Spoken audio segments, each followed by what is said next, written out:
ये सिर्फ एक खेल नहीं, एक आलमी जंग है जो मैदान अमल से निकलकर अब बैंक अकाउंट्स और बिजनेस एम्पायर्स तक पहुंच चुकी है। जब हम क्रिस्टियानो रोनाल्डो और लियोनेल मेसी का नाम लेते हैं तो बहस सिर्फ गोल्स या ट्रॉफियों पर खत्म नहीं होती, बल्कि बात आती है उस मकाम पर जहां एक खिलाड़ी एक कॉर्पोरेट इदारा बन जाता है। आज की स्पेशल वीडियो में हम फुटबॉल की तारीख के इन दो अमीर तरीन खिलाड़ियों की दौलत का ऐसा पोस्टमार्टम करेंगे जो आपने पहले कभी नहीं देखा होगा। हम देखेंगे कि सऊदी अरब के सहराओं से लेकर मायामी के साहिलों तक ये दोनों लेजेंड्स हर सेकंड में कितना कमाते हैं और उनका इनकम मॉडल एक दूसरे से कितना मुख्तलिफ है। सबसे पहले बात करते हैं उस पैसे की जो ये मैदान में पसीना बहाकर कमाते हैं। क्रिस्टियानो रोनाल्डो ने जब सऊदी क्लब अल नसर ज्वाइन किया तो उन्होंने दुनिया को हैरान कर दिया। इनका कॉन्ट्रैक्ट महज एक फुटबॉल डील नहीं थी, बल्कि वो दुनिया की तारीख का सबसे महंगा स्पोर्ट्स कॉन्ट्रैक्ट था। रोनाल्डो सालाना तकरीबन 200 से 220 मिलियन डॉलर कमा रहे हैं।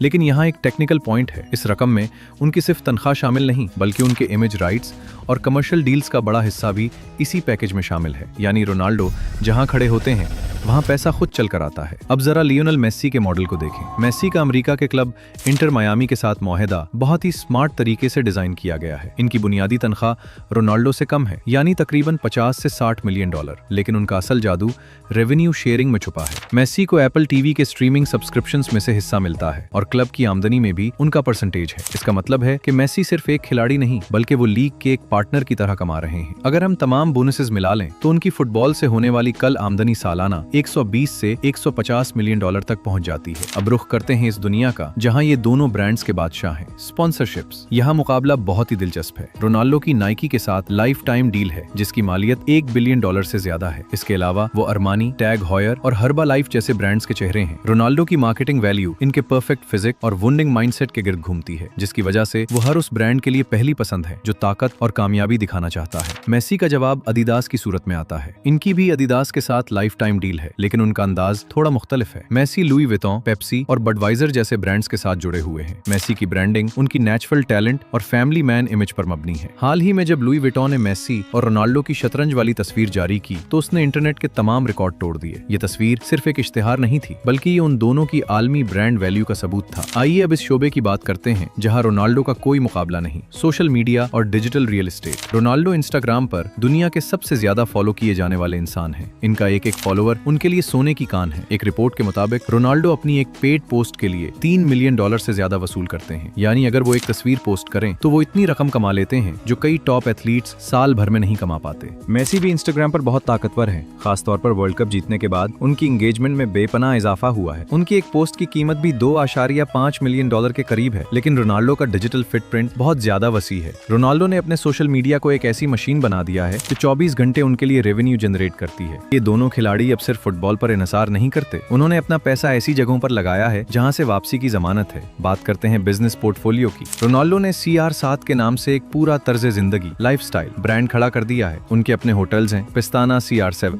उनकी अपनी परफ्यूम लाइन है, कपड़ों का ब्रांड है और यहाँ तक कि वो हेयर ट्रांसप्लांट क्लिनिक्स के बिजनेस में भी बड़े शेयर होल्डर हैं। रोनाल्डो का बिजनेस मॉडल एक्सपेंशन पर मबनी है। वो हर इस फील्ड में जाना चाहते हैं जहां वो अपना नाम बेच सकें। लियोनेल मेसी की इन्वेस्टमेंट थोड़ी ज्यादा टेक और फ्यूचर पर मबनी है। उन्होंने प्ले टाइम के नाम से एक इन्वेस्टमेंट कंपनी बनाई है जो सिलिकॉन वैली में स्पोर्ट्स और टेक्नोलॉजी के स्टार्टअप्स में पैसा लगाती है। इसके अलावा मेसी के पास भी होटल्स का एक बड़ा चेन है जिसे MIM होटल्स कहा जाता है। मेसी की सोच ये है कि वो ऐसी जगहों पर पैसा लगाएं जो खामोशी से ग्रो करें और लंबे अरसे तक मुनाफा दें। अब जरा उनकी शाहाना जिंदगी पर नजर डालते हैं। रोनाल्डो के पास दुनिया की महंगी तरीन गाड़ियों का मजमुआ है जिसमें बुगाट्टी सेंटो DAC शामिल है जिसकी कीमत तकरीबन 9 मिलियन डॉलर है। उनके पास अपना private jet gulf stream G650 है जिसमें वो अपनी फैमिली के साथ सफर करते हैं। मेसी के पास भी एक से बढ़कर एक शाहकार गाड़ियां हैं जिनमें पगानी, जोंडा जैसी नायाब कारें शामिल हैं। उनका प्राइवेट जेट भी किसी उड़ते हुए महल से कम नहीं जिसकी दम पर उनका नंबर 10 लिखा हुआ है। इन दोनों की जिंदगी की ये आसाइशें इस मेहनत का नतीजा हैं जो उन्होंने गुज़श्ता 2 दहाइयों से मैदान में की है। अगर हम आज इन दोनों की नेटवर्थ का मवाजना करें तो आदादो शुमार कुछ यूं है। क्रिस्टियानो रोनाल्डो की कुल दौलत का तखमीना 1.3 बिलियन डॉलर से ज्यादा लगाया जाता है। वो पहले फुटबॉलर थे जिन्होंने अपने करियर के दौरान 1 बिलियन डॉलर की कमाई का हंसा अबूर किया। दूसरी तरफ लियोनेल मेसी की नेटवर्थ तकरीबन 800 से 900 मिलियन डॉलर के दरमियान है, लेकिन जिस तरह वो अमेरिका में रेवेन्यू शेयरिंग कर रहे हैं, बहुत जल्द वो भी इस बिलियन डॉलर क्लब का हिस्सा बन जाएंगे। लेकिन यहाँ सबसे बड़ा सबक उनकी दौलत नहीं बल्कि उनका माइंडसेट है। रोनाल्डो हमें सिखाते हैं कि एक ब्रांड को कैसे बनाया जाता है और उसे कैसे फैलाया जाता है। वो हर मौके को कैश करते हैं, जबकि मेसी हमें सिखाते हैं कि अपनी जड़ों से जुड़े रहकर कैसे खामोशी के साथ एक एम्पायर खड़ा किया जाता है। तो असल फातेह कौन है? अगर आप सिर्फ बैंक बैलेंस देखें तो रोनाल्डो इस रेस में आगे हैं, लेकिन अगर आप स्मार्ट इन्वेस्टमेंट और मुस्तकबिल की पायदारी को देखें तो मेसी का मॉडल भी बेमिसाल है। ये मुकाबला सिर्फ दो खिलाड़ियों का नहीं बल्कि दो मुख्तलिफ कारोबारी सोचों का है। आपके ख्याल में किसका बिजनेस मॉडल ज्यादा बेहतर है? क्या आप रोनाल्डो की तरह हर जगह अपनी मौजूदगी बनाना पसंद करेंगे या मेसी की तरह खामोशी से स्मार्ट फैसले करेंगे? अपनी राय कमेंट्स में जरूर दें, और अगर आपको ये तफसीली तज्जिया पसंद आया हो तो चैनल को सब्सक्राइब करें ताकि आप ऐसी मजीद इन्फॉर्मेटिव वीडियोस मिस ना करें। फुटबॉल की दुनिया के इन दो बादशाहों की कहानी अभी खत्म नहीं हुई, ये तो बस एक नए बाब का आगाज है।